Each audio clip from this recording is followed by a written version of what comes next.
On Unit 10, Lesson 4, we're going to be talking about mean absolute deviation, which is a measure of variability.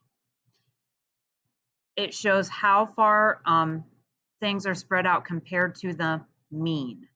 So ignore the numbers because they don't really matter. So first, you're going to analyze this set of data. They are all the same thing. So first is just a list of numbers. The middle one is a line plot where, remember, each dot stands for one person. And the last is a box and whiskers plot. So please answer these 4 questions, check them with your Edpuzzle video, and then we will learn about mean absolute deviation. So when you find mean absolute deviation, you're looking at how far apart things are. So first you would find the mean. So to find the mean for this question, we would add them all up. So our sum is 0 plus 0 plus 2 plus 4 plus 5 plus 5. See how I'm getting one number for each dot, plus 7 plus 8 plus 9 plus 10. So the sum is going to be 50. And then we would do 50 divided by 10, because there's 10 dots, to get that the mean was 5, which is what they showed us right here.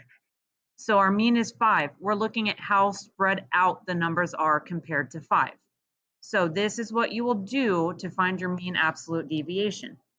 First, you'll put your numbers in order. Then you are actually going to make a t-chart. But first, let's write our definition. So mean absolute deviation is the average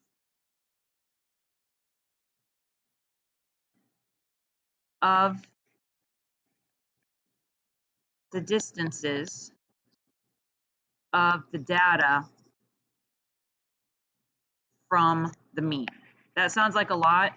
It is a lot of steps, but it is not a super hard skill once you learn the steps.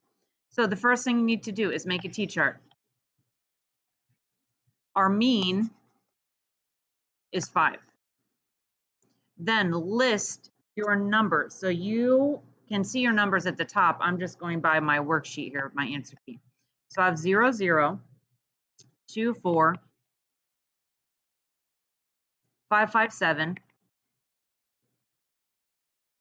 8, 9, come on, and 10. So you list your numbers, and then you need to list the distance from the mean. Remember, to find a distance in math, you subtract. This is another case where we ignore negatives because we don't care if it's bigger or smaller. We just want to know the absolute value, how far away it is from the mean.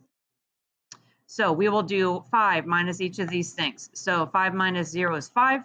5 minus 0 is 5. 5 minus 2 is 3. 5, see how I'm just taking and subtracting each one from the mean. 5 minus 4 is 1. 5 minus 5 is 0.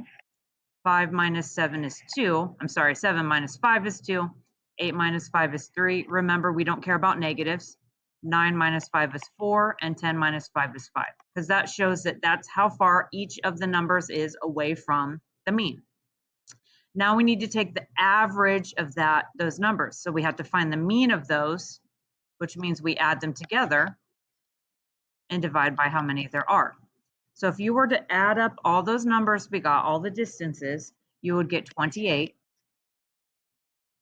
And then you would divide by how many there are. There's still 10 data points, and you will get 2.8.